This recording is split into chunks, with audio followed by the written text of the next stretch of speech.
Welcome to StopFake, the place where we debunk disinformation about Ukraine and set the record straight. I'm business and political consultant Brian Mefford with this week's edition of Russian Disinformation Dissected. Among the fakes we examine this week, Right Sector and Ukrainian military in armed conflict. Ukraine to send remains of World War II-era Soviet general back to Russia. French President Macron helped to organize the Maidan protest. Separatist weaponry are spoils of war taken from the Ukrainian military. So let's get to the details.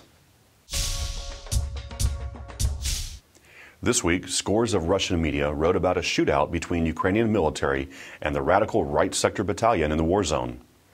The source for this story is a literal fountain of fake news, frequent mouthpiece of the self-proclaimed Donetsk People's Republic, the Donetsk news agency, which claims that on August 6th, the Ukrainian military fired on a Right Sector.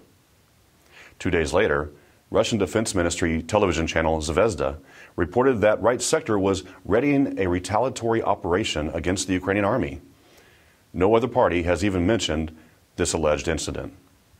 Right Sector Press Secretary Artem Skoropadsky dismissed the claims as complete fabrications. Such fakes are aimed at sowing ill will and dissent between the Ukrainian armed forces and the volunteer movement, he told StopFake. Right Sector Battalion Commander Andriy Stempitsky also dismissed the fake story and said that the Ukrainian military and the battalion still have a lot of work to do together. All it takes to create a Russian fake about something Ukrainian is one juicy quote taken out of context. The website Moskovsky Komsomolets did just that in a recent story, claiming that Ukraine was packing off the remains of a World War II Soviet general by mail to his relatives in Russia. This tempest in a teapot began when Kyiv City Council member Yuri Siratuk posted on Facebook that the Soviet general's remains should be sent to his family or reburied in a cemetery. The general in question is Nikolai Vatutin, a World War II Soviet military commander who led many Red Army operations in Ukraine. Vatutin led the First Ukrainian Front in 1943, retaking the Ukrainian capital from the Nazis. Ambushed and wounded in 1944 by the Ukrainian insurgent army, Vatutin died of his wounds and is buried in a central Kyiv park adjacent to the Ukrainian parliament. The Kyiv City administration says there are no plans to dismantle the Vatutin monument or to rebury his remains elsewhere.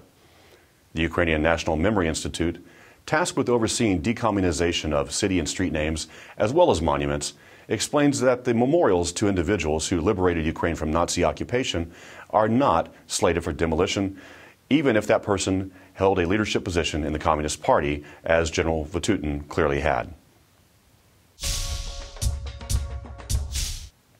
Russian propagandist media not only peddles endless disinformation about Ukraine, they also regularly disseminate the most outrageous conspiracy theories.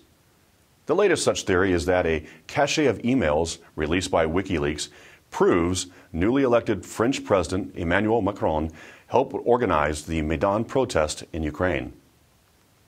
The Novorossiya information agency claims that the Macron email exchanges show, quote, unambiguous allusions of support for the coup, unquote, in Ukraine and for the Maidan protest. As proof of Macron's involvement in the Maidan protest, Russian media cite an email from Quentin Guillemin, the president of the Cosmopolitan Project Foundation, a French NGO whose objective is to support civil society in democratically changing countries. On December 7, 2013, Guillemin wrote, quote, Dear friends, at last we are in Kyiv. Follow events in Ukraine on the site ukraine-euromaidan.tumblr.com, unquote. Macron's team responded with, quote, great job, guys, unquote. The website Guillemin cited in his email was a live feed from a French delegation that came to Kyiv to support the Maidan protest and the integration of Ukraine into the European Union. Responding to Russian accusations of orchestrating the Maidan protest, Guillemin joked on Facebook about the influence he and his NGO wield. Quote, Russian oligarchic television gives me power I didn't know I even had. I had no idea that the Cosmopolitan Project Foundation was so productive, unquote. StopFake has already debunked Russian claims about weapons in the occupied Donbas territories being spoils of war that Russian separatists took from the Ukrainian military. These fake claims have resurfaced again, this time seemingly supported by a 2014 report on the seizure of equipment by militants submitted by a Ukrainian army colonel. This report, however, is a complete fake. Quickly republished by Russian bloggers and media, the fake report is being presented as proof of origin for much of the military equipment held by the self-proclaimed Donetsk and Luhansk People's Republics. The fake was first published by Cyber Berkut, a hacker group that claims its goal is to, quote, help Ukraine preserve its independence from Western military aggression supporting the neo-fascist government, unquote. These scoops that the disinformation site publishes have been repeatedly refuted by StopFake and other fact-checking organizations.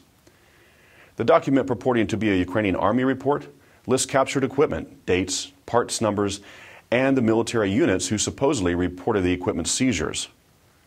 One unit is mentioned twice, and the other unit mentioned simply does not exist, as it was disbanded in 2013, a year before the war began.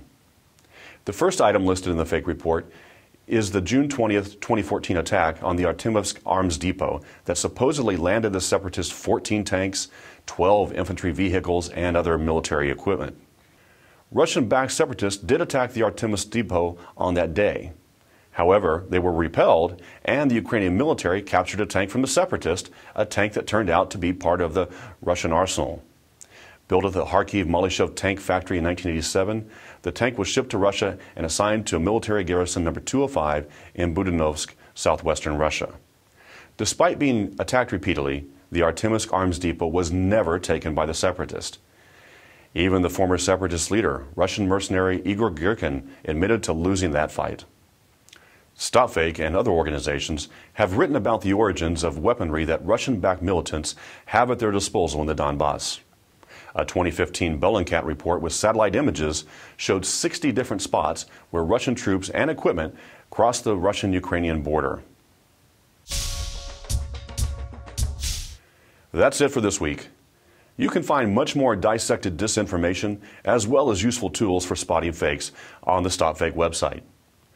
Be vigilant, look out for fakes, and if you spot any disinformation about Ukraine, send it to us for a truth autopsy. I'm Brian Mefford, and this is StopFake. Thanks for watching.